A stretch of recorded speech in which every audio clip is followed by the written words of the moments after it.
I am pleased to welcome one of my favorite people back to this table, Diane Keaton, who plays Sybil in this movie, The Family Stone. Welcome here. Thank you. How are you? I'm okay. I mean, are you redesigning houses now, or what are you doing? Always interested. I know you are, but I mean, what stage have you? Well, I sold my house. I know you did. I read that. Oh, you did? Yeah, I did. I sold that house, and now I'm looking for another house, as well as I'm going to do a book on Spanish colonial architecture in California, saving houses. You know that I'm on the board of the LA Conservancy, so you know our mission is to try and save our buildings. Okay, but is that the only kind of? Is everything that you've saved? Yes, it has to be old. But does it have to be the same? Oh, genre for me, yeah. Mm-hmm. But not for everyone. No, I know. We're talking about you. Oh, me. That's right. This is about me? Yes. Oh, God. Do we have to go there? Yes, it does. Oh, man. Now, you don't really... It's tragic for you. Well, no, it's fun for me. No. No, I mean, there's a... Yeah. You know, I'm listening. Okay, well, let's just get this That'll be good for me, too. I can afford to listen every now and then. Yes, you can. That would be winning. No new men in your life? No new men. And it doesn't bother you one whit? Not at all. I know. How did you come to that conclusion that if they don't come, you're okay? Well, I came to that conclusion. Time. Yeah. Time brought me here. Found out you were perfectly happy. No, I'm perfectly fine. Yeah. Happy? I mean, as fine as I can be, within my limitations, Charlie. Right. Which, you know, are too numerous to go into right now. Limitations or what? Is that the best word to describe these things? Limitations or... Yeah, let's just stick with that. Just the details are really not important. But yeah, no, everything's good. Yeah. Yes, well, I have enough emotional, rewards in my life. I do have feelings of love for many people. Yeah, and two kids, just not sexual feelings. No sexual feelings. No sexual feelings for love. No. Isn't that just... Well, what about me? How about just sexual feelings, period? Oh, those, no. Those are bad feelings. But didn't that movie that you made with Jack Nicholson do anything to change I enjoyed that. See, I mean, I think that sexual feelings, that you play in movies, that's completely fun. Yeah. There's nothing attached to it. You don't have the responsibility. You're just playing a part. And what's so great is you're just doing the lines. And then, all kisses are good kisses on film. Yes. As far as I'm concerned. I just spent a day on a set of a movie. Did you? Yes. Did you kiss anyone? No, I didn't. Oh, you missed out. No, I didn't. But of course I did. But because you do it over and over That's and over. That's the fun of it. But like everything that's repetitive. Can we make it better every time? Yes. You make it better. You make it more interesting. You make it different. That's what's so good about filmmaking. It's just a series of repetitions in an intimate setting. I love it. Like, see, for example, actually, I like this studio in spite of the fact that it's freezing because it's this, you're in a cave. It's like a womb-like experience. It's very intimate, and I think it works for your show. It does. I think your set helps. Oh, I think it does. You are fabulous, of course. It overcomes my limitations, too, doesn't it? It's very smart. Was this your idea? Yes, it was. It's good. I mean, everything about it was my idea. All right. You're an auteur. I knew it. Okay, so we're finished with us. That's over. No. We've got a lot to go. There's no men around.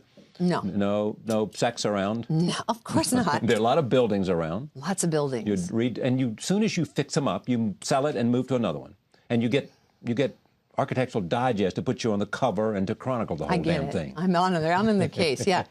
Yes, I did. Mm-hmm. Yes, because I'm proud of the fact that that building is secure. Yeah. Are you good at promoting yourself or not? I wish I were better. I wish I were better at that. I wouldn't mind that at all.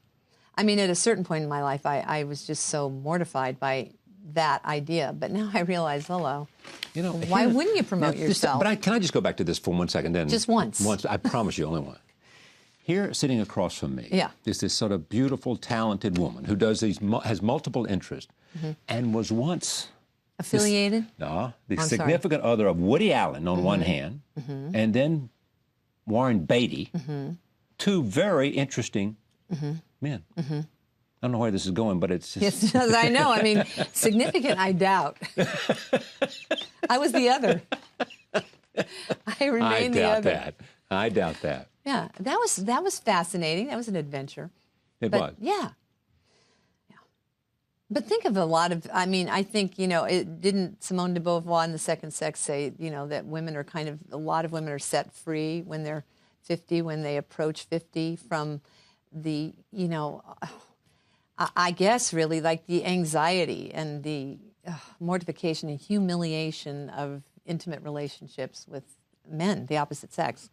I think there's these sort of you're free of it for some reason, or I am. Like I used to worry when I was younger, I would listen to Judy Garland. I loved Judy Garland.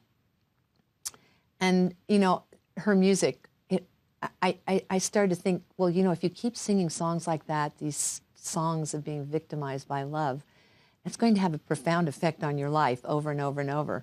And at a certain point, you're not going to have a chance to be anything but a victim of love. And so, I sort of forged ahead. And I feel like I'm not a victim of that particular kind of love. And in fact, you feel... And I also think that love the expectations are just, beyond anything that's possibly in the realm of reality.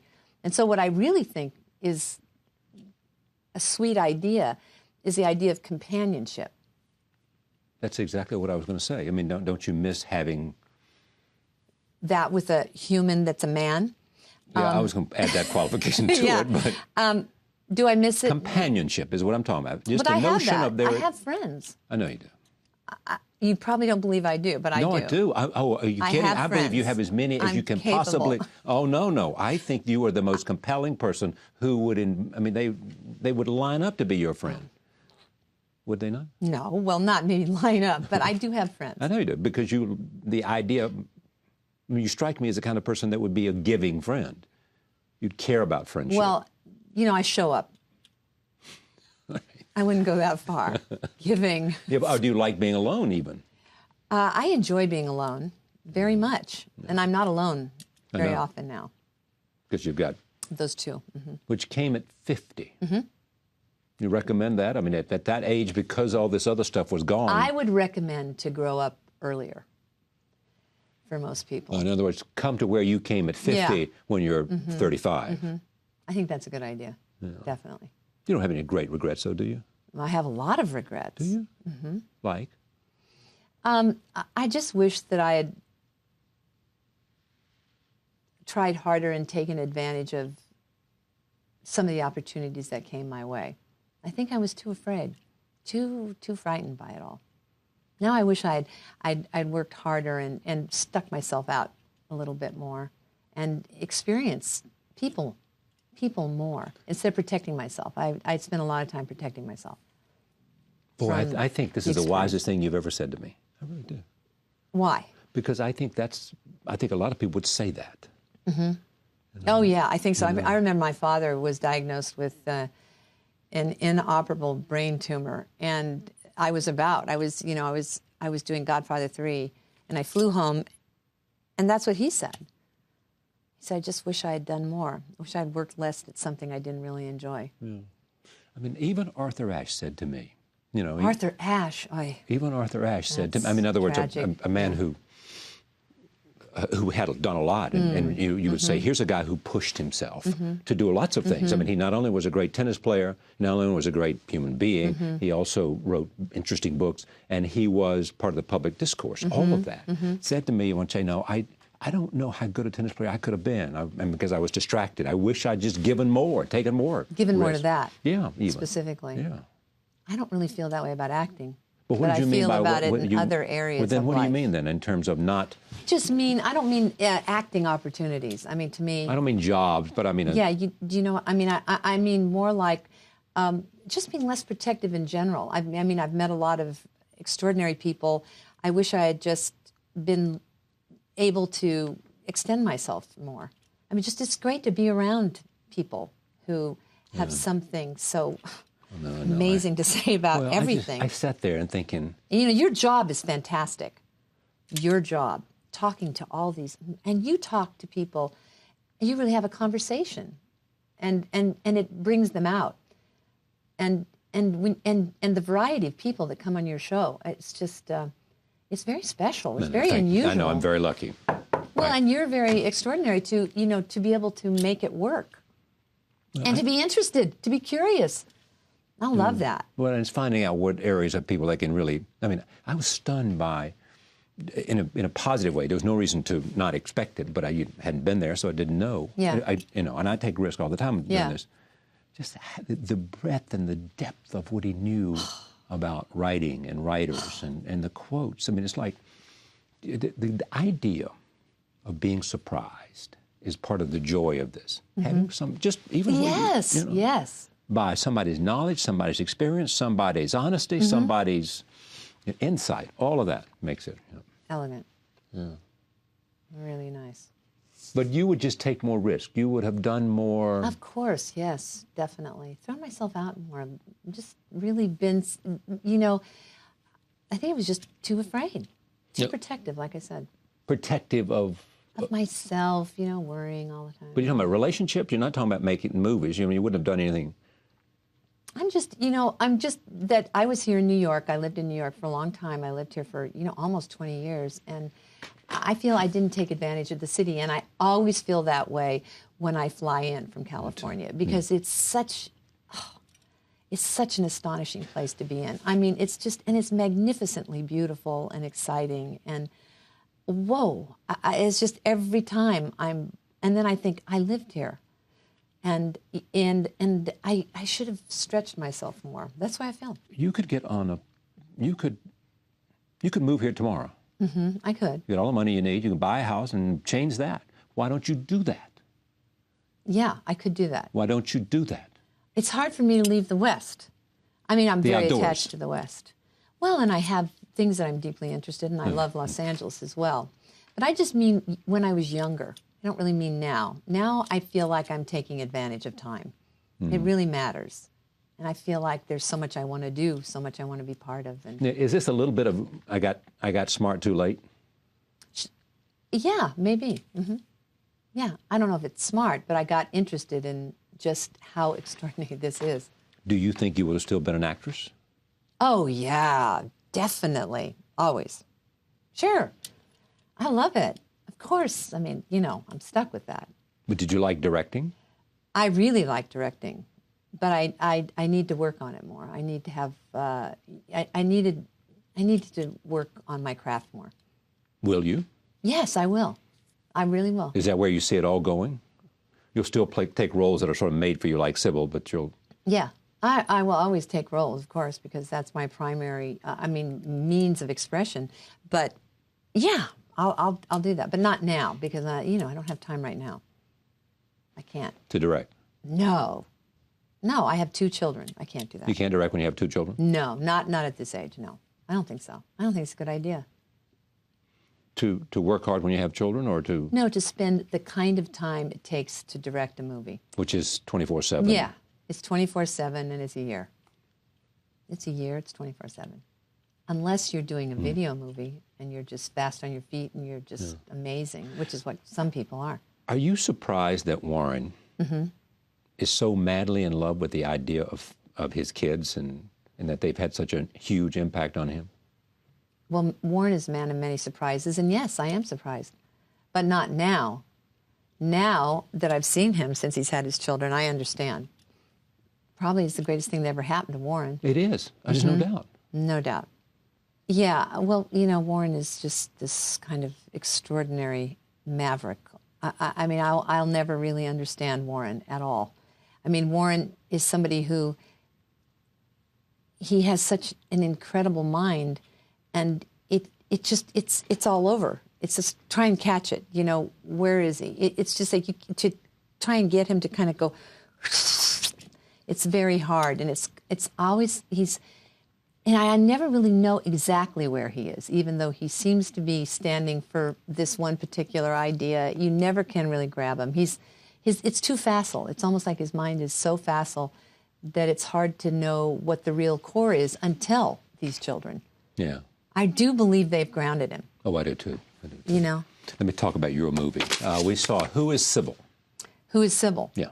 Well, I really think that Sybil is just, the greatest gal. I think she's the greatest mother because, to me, she's the matriarch of this family. Yeah, she's a very progressive woman. She's a woman who likes to stir it up. She's a woman very engaged with her children who loves this, and she's a woman who chose that as her profession, which is to be a mother. And God bless them. And God bless them, but God bless her, and God bless those mothers out there who take this on in their life, and that is their life. I mean, is she not? I mean, to me, she's amazing, and she reminds me, of course, of my mother. So. Oh, did you think about your mother when you? Oh yeah, yeah. I thought about my mother all the time, and particularly at the end. When she was. Yeah, because it's about saying goodbye. It's impossible. This is the story of a woman who is coming. The son is bringing the woman he wants to marry to the family. The family's a kind of, for the lack of a better word, bohemian family. Sybil is the matriarch, their brothers and sisters and husband. And she comes in, and she is New York, type A, uptight, anal almost, right? Yeah, but I mean, none of that matters to Sybil. I think she just knows it doesn't work for her son, because when she sees her son, he's transformed. He's lost his path, his way in life, and she can't stand it. She can't bear it, and she knows what her future is. So what her response is this is wrong. It's just absolutely wrong, and of course she's right. Now, the manner in which she's right is a little, awkward and overbearing, and sometimes, like, who wants this in their life as a mother? But nevertheless, she's right. Roll tape is a scene in which Sybil and some of the other Stone family members talk about this family. It's going to be turned upside down, fair to say. Yeah, they're going to be turned upside down, and everything's going to change like they do in families. But really, the core of it is it's a Christmas movie with kind of those values that everybody loves, with the caveat that it's kind of a 21st century look at what family really is now. Like, we have a son who's deaf, who's gay, who wants to adopt an African-American baby. And I think that's nice that that's also part of a traditional Christmas movie. That, what is the new family? What are families now? And just that it's all in that setting of really, how love is, makes everything worth living. Do you know what movie you're going to do next? I do know what movie I'm going to do next. Have you started it? No. No, I haven't. Do you worry about when the next movie is coming around, or is there so many coming down the pike that you can know what I trick and think shoot? now? No, what I think now is I think, God, I mean, how is it humanly possible that I'm still in the movies? I'm stunned. No, honest to God. I mean, what? How did this happen? La-di-da. How did I get there? No, not la-di-da. It's true. How many people are in the movies that are my age that are female? I mean, that are still sort of in there. 1.5. I think it's because I guess, some of it has to do with the fact that, I became somebody like some kind of a celebrity. And when you're a celebrity, it's sort of, you get reused more frequently and you have more opportunities to continue in your field. How did you become a celebrity? Because of Annie Hall. Because of Annie Hall. Yeah. Annie Hall was a transcendent movie. That was it for me. Yeah. After that, After that, I had more opportunities. Yeah, and my name is on the list, and that name has stayed on the list because I had, some wonderful movies that I was in. And that is why. So because really there are actresses out there, who are my age, who I'm sure are every bit as good, but they didn't have the opportunities early on. And it wasn't sustained by the fact that they took those opportunities and they turned out to, like a batting average. I mean, once in a while I'd be in a good one. So it's really that. It's just that I got so damn lucky in the beginning.